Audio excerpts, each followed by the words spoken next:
Ma fiancée s'est enfermée dans une salle de bain avec un autre homme lors d'une soirée, alors j'ai annulé le mariage et j'ai bien fait comprendre aux gens ce que je pensais d'elle. Avant de commencer, je vous demande de vous abonner à cette chaîne. C'est gratuit. Merci beaucoup. Ça s'est passé il y a quelques jours, mais je l'écris seulement maintenant pour une raison quelconque. Dakota, pas vraiment un prénom d'homme, et moi avions fixé la date du mariage dans environ 6 semaines. Salle réservée, robe achetée, lune de miel non remboursable entièrement payée, invitations envoyées, liste de cadeaux terminée. Nous étions jusqu'au cou dans les préparatifs. Elle faisait un compte à rebours tous les matins. Je pensais sincèrement que j'allais épouser ma meilleure amie, mais j'ai évité d'épouser un démon. Samedi dernier, il y a eu une fête organisée par son amie Yes, dans une maison au bord d'un lac qu'elles avaient loué sur Airbnb. Une sorte de fête de fin d'été ou peu importe. Pas vraiment mon truc aujourd'hui, mais Ethan m'a supplié de venir. Elle disait que ce serait une dernière nuit de folie avant que tout ne change. Avec le recul, peut-être que c'était son plan depuis le début. Nous sommes arrivés et le chaos a commencé immédiatement. Imaginez alcool bon marché, enceinte Bluetooth, des gens faisant des body shots sur des chaises de patio, tout le monde agissant comme si on était de retour à la fac. J'ai essayé de m'installer, j'ai pris une bière en me disant qu'on partirait dans quelques heures. Dakota a commencé à descendre la tequila comme si elle voulait gagner un concours. En moins d'une heure, elle dansait avec des inconnus, m'ignorait complètement, prenait des selfies comme si elle était célibataire. À un moment, je l'ai prise à part pour lui dire que ça devenait exagéré. C'était un manque de respect envers moi de se comporter ainsi, surtout juste sous mon nez. Je lui ai littéralement dit « Eh, t'es un peu saoul, peut-être qu'il est temps qu'on rentre, ou alors je pars tout seul. » Elle a levé les yeux au ciel et a dit « Sérieusement, détends-toi, papa », puis elle est partie. C'est la dernière fois qu'on s'est parlé ce soir-là. Je sentais qu'il y avait un problème, mais je ne pensais pas que ça irait jusque-là. Vers minuit, j'ai remarqué qu'elle avait disparu, ni sur la terrasse, ni dans la cuisine. J'ai demandé autour de moi. Quelqu'un m'a dit « Oh, elle est montée avec Ethan. » Ethan, c'est un gars qui faisait partie de notre groupe d'amis, de ceux qui ont toujours eu un faible pour Dakota, mais qui restait dans les limites. Je ne l'ai jamais aimé, mais je lui faisais confiance. Personne n'a besoin de me le dire, j'étais un idiot. Je suis monté, la porte de la salle de bain était fermée, de la musique sortait d'un téléphone à l'intérieur. J'ai frappé, rien. J'ai dit son nom, rien. Puis j'ai entendu des rires, la voix de Dakota et la sienne. J'ai frappé plus fort, silence total. J'ai attendu, refrappé, rien. À ce moment-là, je suis resté là à écouter ce qui se passait. 10 minutes plus tard, la porte s'est ouverte. Elle est sortie en titubant, riant, les cheveux en bataille, le rouge à lèvres bavé, la chemise mal boutonnée. Ethan est sorti juste derrière, comme si de rien n'était, m'a fait un signe de tête comme à un inconnu et est parti. Dakota m'a regardé et a dit « Quoi ?» Comme si c'était moi le bizarre. Je n'ai pas dit un mot. Je suis passé à côté d'elle, je suis descendu, je suis sorti, j'ai pris ma voiture et je suis parti. Je suis retourné à notre appartement, j'ai fait ma valise et j'ai dormi sur le canapé d'un ami cette nuit-là. Le lendemain, j'ai laissé ma clé chez ses parents, dans une enveloppe avec un mot disant « mariage annulé ». La salope infidèle sait très bien pourquoi. C'était fini. Je crois que je voulais paraître mystérieux dans mon mot, mais je n'ai pas été très subtil. Sa mère a essayé de m'appeler, mais je n'ai pas répondu. Sa sœur m'a envoyé un long message disant que je devais parler à Dakota, que c'était un gros malentendu, blablabla. Je plains le gars qui finira avec elle, peut-être que l'infidélité est de famille. Peut-être que sa mère ne trompe pas, mais j'ai quand même ignoré ses appels, car je n'avais aucune envie de parler et rien à y gagner, c'était terminé. Si elle veut expliquer à 120 invités pourquoi il n'y a pas de mariage, c'est son problème. Je ne vais pas nettoyer son désordre. Je ne vais pas en thérapie de couple avec quelqu'un qui s'est enfermé dans une salle de bain avec un autre type.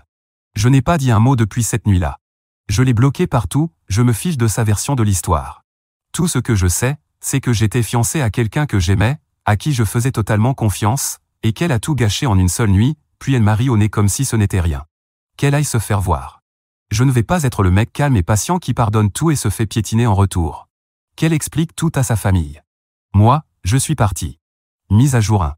Elle est venue à mon travail en pleurant, disant que ce n'était pas ce que je croyais.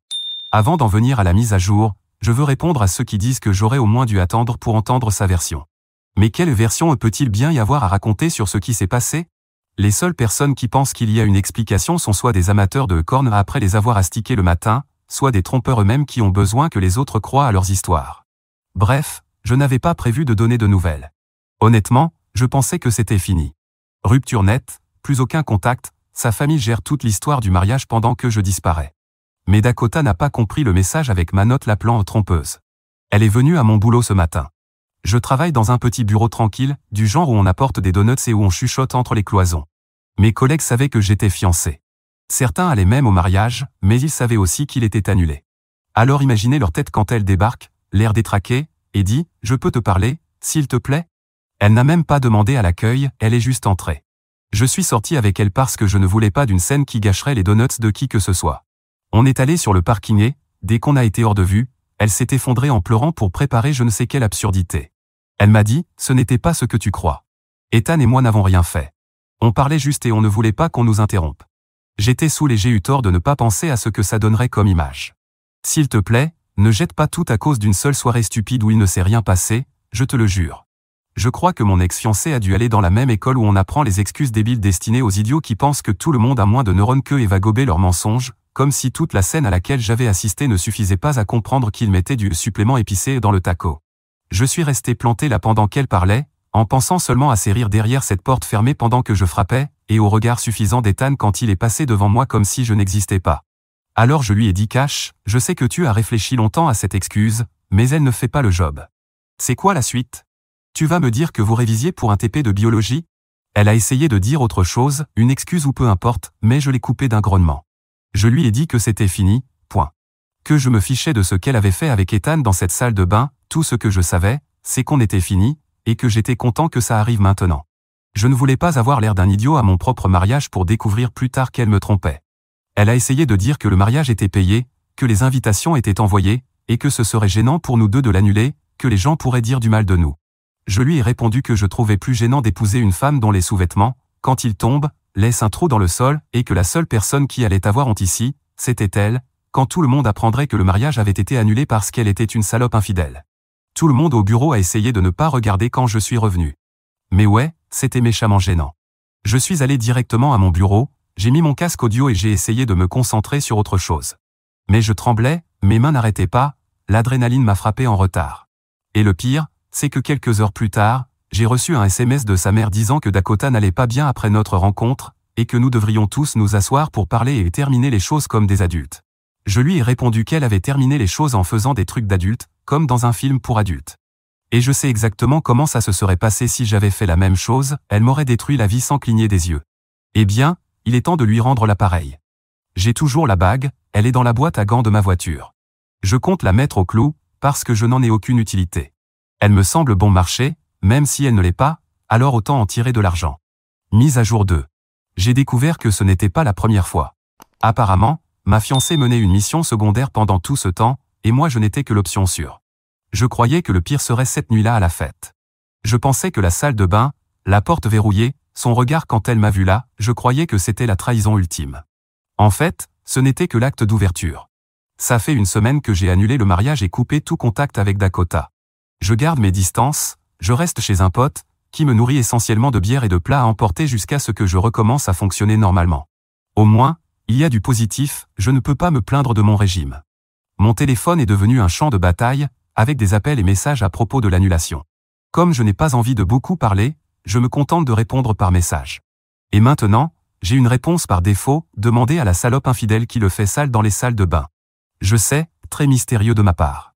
Personne ne devrait savoir pourquoi le mariage a été annulé, mais je préfère garder ça privé, et ne pas laisser tout le monde découvrir que mon ex-fiancé était infidèle comme une sale garce dans les toilettes de soirée. Je saute la partie sur la fête, trop de détails. Jusqu'à présent, ça s'arrêtait là. Et le téléphone a commencé à se calmer quand les gens ont commencé à parler de mes réponses. Peut-être qu'ils essayaient tous d'en décoder le sens caché, jusqu'à ce que l'ex-petite amie d'Ethan m'écrive. Elle sera Rebecca dans mon histoire, je pense que c'est un prénom que je retiendrai. J'essaie d'utiliser des prénoms simples pour ne pas risquer d'écrire les vrais. Je ne l'avais jamais vu de ma vie. Elle m'a trouvé sur Instagram, apparemment, on a des amis en commun, petit monde, si on ne compte pas l'idiot d'ex, et elle m'a envoyé un message privé, « Salut, je pense que tu mérites de connaître la vérité à propos de Dakota et Ethan. » Je ne l'ai pas vue avant plusieurs heures, mais comme je n'avais pas répondu, elle a renvoyé d'autres messages. Elle m'a envoyé des captures d'écran, des messages, des photos, des DMS datant de plusieurs mois. Certains venaient de l'époque où Dakota et moi étions en plein préparatif du mariage, dégustation de gâteaux, envoi d'invitations, sourire pour Instagram, polissage de mes cornes, pendant qu'elle envoyait des messages à Ethan avant de se coucher. Un des messages de Dakota disait, « Parfois, j'ai l'impression que je vais l'épouser parce qu'il est sûr, toi, tu me fais sentir vivante. » Apparemment, ça durait depuis plus d'1 an. Ce n'était pas toujours physique, mais ça a fini par l'être, rendez-vous secret, confidence, sexe, tout le package. Et d'après Becca, la nuit de la fête n'était même pas la première fois qu'ils s'éclipsaient. Elle pouvait nommer au moins 3 autres occasions. Je lui ai demandé pourquoi elle me disait ça maintenant. Elle m'a répondu qu'Ethan l'avait quitté la semaine dernière parce qu'il tombait amoureux de quelqu'un d'autre. Becca avait le cœur brisé, et en revoyant le nom de Dakota, elle a commencé à creuser. Elle m'a dit qu'elle ne voulait pas être vindicative, elle ne supportait juste pas l'idée que je reste dans l'ignorance. Je lui ai dit que je trouvais ça vindicatif, mais que ça m'allait parfaitement. Ces 2 personnes jetables méritent qu'on soit vindicatif envers elles. Je l'ai sincèrement remerciée. Aussi tordue que ce soit, elle ne me devait rien, mais elle m'a donné quelque chose que Dakota ne m'avait jamais donné, une preuve. J'ai tout lu, et ce n'était pas agréable. C'est le genre de chose qui te fait monter la tension, la température du corps, et probablement le taux d'acide urique. Mais j'avais besoin de voir contre quoi je me battais. Alors j'ai fait quelque chose que je n'avais pas fait de toute la semaine, j'ai appelé Dakota. Elle a décroché à la première sonnerie, a dit mon prénom comme si elle était contente que j'appelle. Je ne l'ai pas laissé dire un mot de plus. Je lui ai dit, je sais pour Ethan, les messages, tout. Elle s'est remise à pleurer et m'a dit qu'elle n'avait pas voulu que ça arrive, que ça lui avait échappé, qu'elle ne savait pas comment arrêter, qu'elle ne voulait pas me perdre, mais qu'il y avait toujours quelque chose qui la ramenait vers lui. J'ai calé le téléphone entre mon épaule et mon oreille pour pouvoir applaudir des 2 mains en disant « Waouh, vraiment waouh, c'est l'excuse la plus pourrie que j'ai jamais entendue ». Elle a dit qu'elle le pensait, qu'elle avait prévu d'arrêter avant le mariage, que les vœux de mariage étaient une ligne qu'elle ne pouvait pas franchir, et que ce serait comme recommencer à zéro, revenir au point de départ. Je l'ai juste écouté essayer de justifier la destruction de ma vie. Je me suis dit qu'à force de parler, elle finirait peut-être par dire quelque chose d'encore plus idiot, du style que j'étais le gentil gars qui ne faisait pas battre son cœur mais qui payait les factures à l'heure. Je l'ai remercié pour la vérité, ou peu importe ce que c'était, et aussi pour la confession que j'étais en train d'enregistrer. J'avais déjà les preuves de Becca, mais la non-revanche de Becca m'a donné envie de préparer ma propre non-revanche. Puis j'ai raccroché et je l'ai bloqué. Tout le monde me dit, tu as évité une balle. Je comprends l'idée, mais là, ça ne ressemble pas à avoir esquivé une balle. Ça ressemble plutôt à m'être pris une balle en pleine poitrine, et à me réveiller en réalisant que je me tenais devant le mauvais peloton d'exécution depuis le début. La bague est partie maintenant, je l'ai mise au clou hier. J'en ai tiré 1200 $. J'ai utilisé une partie pour verser la caution d'une location de courte durée dans un autre quartier de la ville. Je déménage la semaine prochaine. Mise à jour 3. La famille a essayé d'organiser une rencontre dans un restaurant, et elle est venue avec Ethan. Je me suis levé et je suis parti, non sans avoir placé quelques coups de poing aux bons endroits. J'ai déjà déménagé de l'appartement, je suis dans un petit logement près du centre-ville. L'éclairage est nul et les murs sont fins, mais c'est toujours mieux que mon ex. En ce moment, je n'ai qu'un matelas à même le sol et une demi-bouteille de bourbon, mais je peux régler le problème de la demi une fois que j'aurai fini d'écrire ça. Il faudra aussi que je règle le problème de retrouver une bouteille pleine. Bref, voilà ce qui s'est passé cette semaine. Après avoir posté la 2e mise à jour, je pensais que c'était fini. J'ai bloqué Dakota, supprimé toutes nos connexions et quitté le groupe de discussion du mariage. J'ai même demandé à mes parents de gérer tout ce qui concernait le mariage. Puis, sans prévenir, j'ai reçu un appel de sa mère. Je n'ai pas répondu. Ensuite, son père a appelé.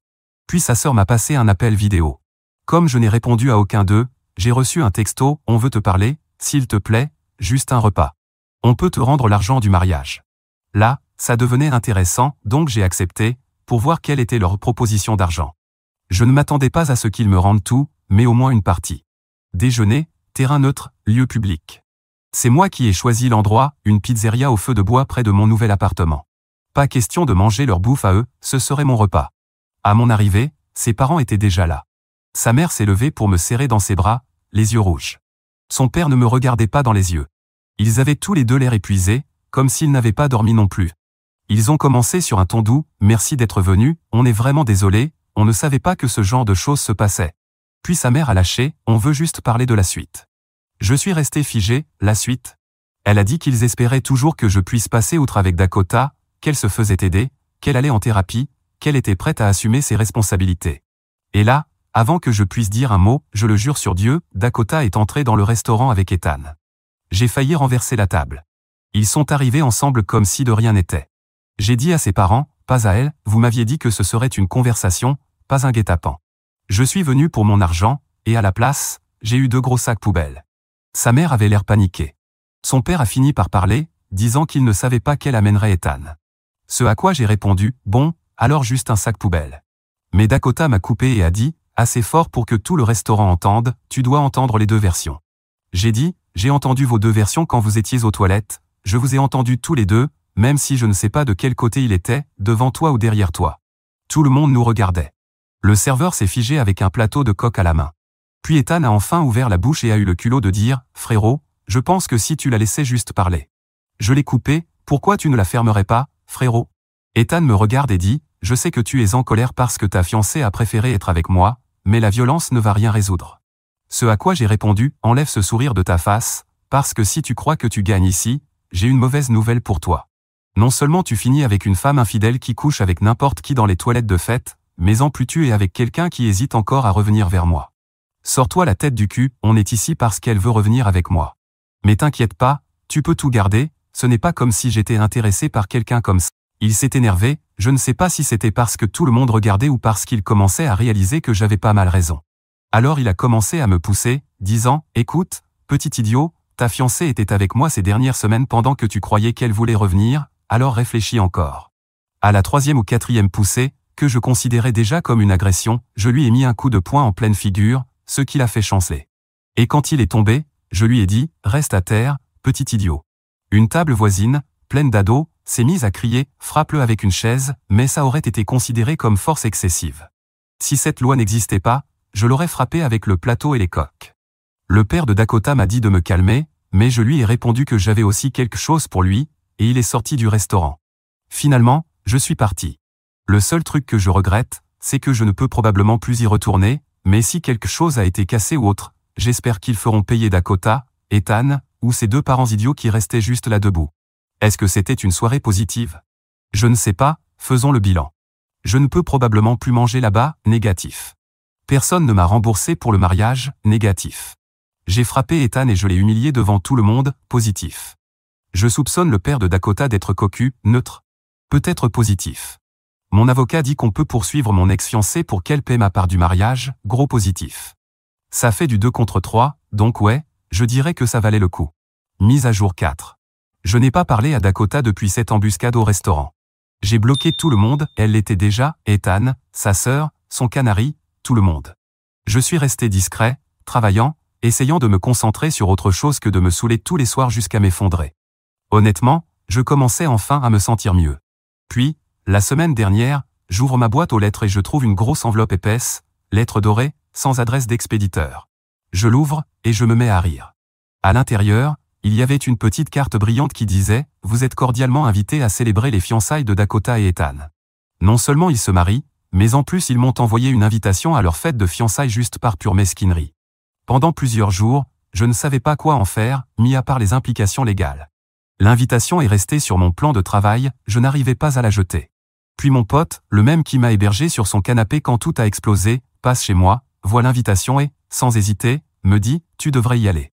J'ai ri au début, mais il était très sérieux, tu as des enregistrements, tu as des preuves, vas-y et ruine leur fiançailles. Alors j'ai dit, et merde. J'ai mis une chemise noire, un jean, pas de cravate. J'y suis allé à l'heure, je suis entré comme si l'endroit m'appartenait. C'était dans un bar chic sur un toit du centre-ville, avec des guirlandes lumineuses et des cocktails hors de prix. Puisque je ne payais pas, autant en profiter, non. J'ai traîné, restant discret, en attendant que la foule se densifiait. Enfin, j'ai sorti mon téléphone et j'ai commencé à le montrer aux invités, certains que je connaissais, d'autres pas. Je leur disais, j'ai une vidéo du couple heureux, vous voulez voir, et c'était magnifique de voir leur réaction. J'ajoutais du contexte, du genre, ça a été filmé il y a juste quelques jours. Finalement, Dakota m'a repéré et m'a demandé ce que je faisais. Je lui ai répondu que j'assistais à l'événement auquel j'avais été invité. Elle m'a dit que je devais partir. Comme elle était juste là, et que j'avais déjà les documents légaux prêts, je les lui ai remis et je lui ai dit qu'elle avait été officiellement notifiée. J'ai même pris une photo d'elle tenant les papiers. Nous l'attaquons en justice pour tous les frais du mariage que j'ai payés. Ce n'est pas ma faute si elle a été infidèle et a provoqué l'annulation du mariage. 10 minutes après mon départ, je reçois un SMS d'un numéro inconnu, c'était elle, utilisant le téléphone de quelqu'un d'autre, tu n'avais pas besoin de venir, c'était vraiment bas. Je n'ai pas répondu, j'ai juste bloqué le numéro. Quelques heures plus tard, Ethan m'envoie une capture d'écran d'une story Instagram venant d'un autre numéro, mais au ton, je suis sûr que c'était lui.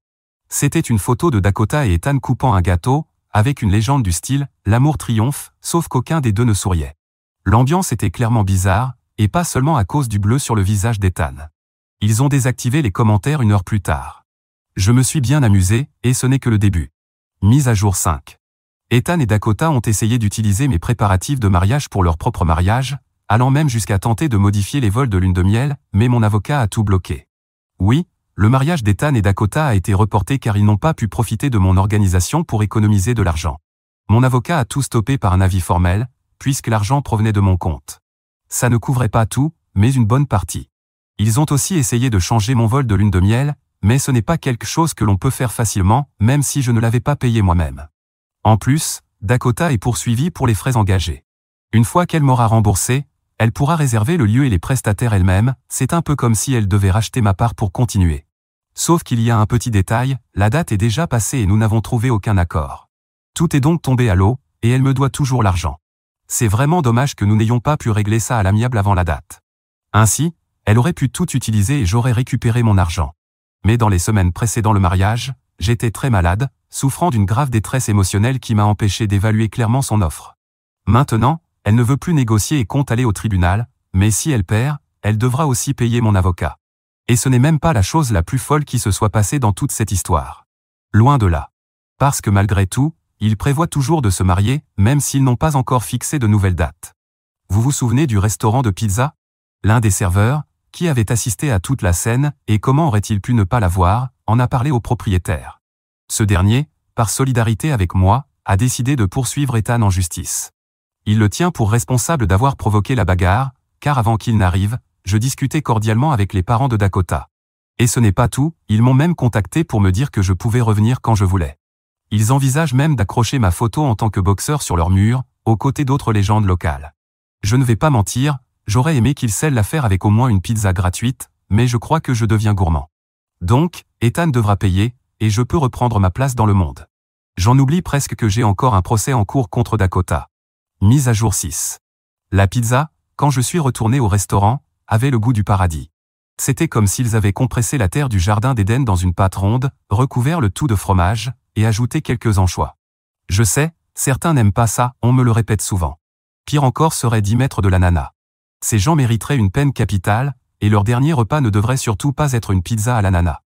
Il existe une grande rivalité entre les amateurs d'anchois et les amateurs d'ananas. Lors d'une de mes visites à la pizzeria, j'ai parlé au propriétaire un soir où il était là aussi. Il avait gagné son procès contre Ethan et obtenu 8 000 $ pour différents types de dommages. Je lui ai demandé si ces 8 000 $ s'accompagnaient d'une pizza gratuite pour moi, et il m'a répondu de ne pas trop en demander. Mais peu après, la pizza est arrivée avec des anchois en extra et une bière importée, le tout offert par la maison. Je sais, la gourmandise coule profondément dans mes veines. Je devrais me réjouir de cette victoire judiciaire, mais une pizza reste une pizza. Et avec toutes les fois où j'y ai mangé depuis, je crois que le propriétaire pourra envoyer ses enfants à l'université. Mon amour pour la pizza, ce n'est pas une blague. Mon procès contre Dakota s'est également bien terminé. J'ai récupéré une bonne partie des acomptes du mariage et d'autres dépenses. Elle est maintenant libre d'utiliser ce qu'il restait du mariage pour, eh bien, en réalité, il n'y aura même pas de mariage, parce qu'Ethan a découvert que Dakota le trompait avec l'un de ses amis, et qu'elle est enceinte de ce type-là. Mon Dieu, cette femme est totalement radioactive. Je ne peux pas dire que ce soit une fin heureuse pour elle non plus. Le père du bébé était un ami d'Ethan, avec tout ce que cela implique. Il ne veut pas d'enfant, et il est déjà trop tard pour qu'elle puisse avorter. Je n'ai rien contre cet homme, après tout, l'ennemi de mon ennemi est mon ami, mais il va être lié à mon ex pour longtemps. C'est un triste destin auquel j'ai miraculeusement échappé. Et vous savez quoi? Ça mérite une célébration dans un endroit spécial, et vous savez exactement lequel.